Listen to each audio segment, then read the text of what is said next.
भगवान जो है अपने भक्तों पे बड़े प्रसन्नता रखते हैं। भगवान ब्रह्मा जी के यहाँ गए और जाकर कहने लगे, हे विधाता, आप अपने भक्तों को सोच समझ कर वरदान दिया करें। आप वरदान तो दे देते हैं लेकिन निवारण हमको करना पड़ता है। शिव जी को भी समझाया।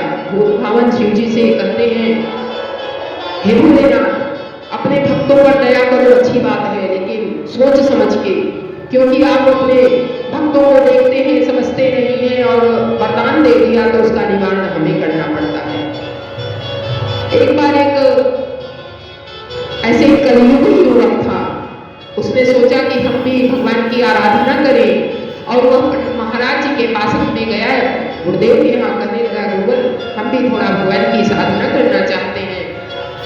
उसका उम्र धीरे धीरे अपनी उम्र की ओर बढ़ रहा था। उसका युवक हो गया था 35-40 का, भगवान की साधना करना चाहता था, लेकिन कंजूस बहुत था, लालची भी था।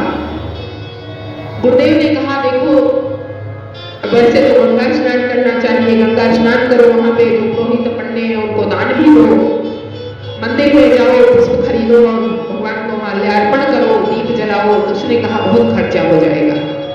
उस युवक ने कहा कि बहुत खर्चा हो जाएगा, आपने जितना बताया इतने में तो मैं इतना खर्चा नहीं करना चाहता, लेकिन भगवान का होना चाहता हूँ कि भगवान की सेवा करूं, भगवान को प्राप्त कर लूं। महात्मा जी ने देखा कि यह तो बहुत कंजूस टाइप का है। कहने लगे, तो ठीक है, सुनो, तुम जब सोकर उठना, अपने बिस्तर पर बैठे रहना और आंख मूंद कर विचार करना कि हम गंगा स्नान करेंगे। गंगा स्नान करना, विचार से गंगा स्नान किया, वहां पे दान भी दे दिया, तुम्हारे पास जो है 1 रुपया 2 रुपया 4 आना 8 आना दान किया। उसके बाद घर आना, अपने ठाकुर जी को स्नान कराना, ना तो उसके पास ठाकुर जी है ना तो उसके पास कोई व्यवस्था है, बस मन से ठाकुर जी से को स्नान कराना, गंगा जल से पुष्प चढ़ाना, दीप जलाना, धूप दीप नैवेद्य से उनकी पूजा करके आरती करना। उसके बाद भगवान को भोग लगाना दूध से, बस मेरे ठाकुर जी को दूध प्रिय है, रोज शाम को ठाकुर जी को दूध का भोग लगाना। और दूध का भोग लगाना तो दूध में शक्कर जरूर डालना, बिना शक्कर के भोग नहीं लगाते हमारे ठाकुर जी, उनको मधुर प्रिय है। उसने कहा ठीक है, कुछ लगेगा तो नहीं। महात्मा जी ने कहा कुछ भी नहीं लगेगा, बस तुम इसी तरह करो। अब वह करने लगा, नित्य करने लगा। गुरुदेव ने जितना बताया वह नित्य करने लगा। गंगा स्नान करता विचार से, वहां दान भी कर देता अपने हिसाब से, करनी धोनी मन से, ना तो उसका एक इकट्ठी गया, मन से विचार से मानसिक रूप से दान कर दिया।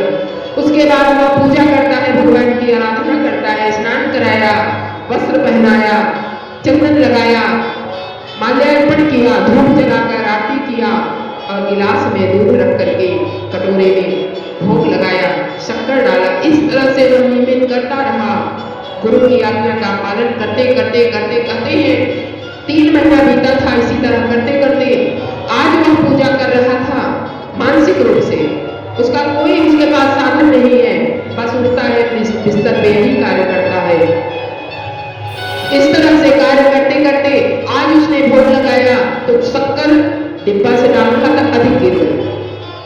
अब सब शक्कर अधिक गिर गई तो सोचता है कि रोज की पूजा है, रोज का भोग है और शक्कर आज ज्यादा गिर गई है और दूध में हाथ डाल दिया।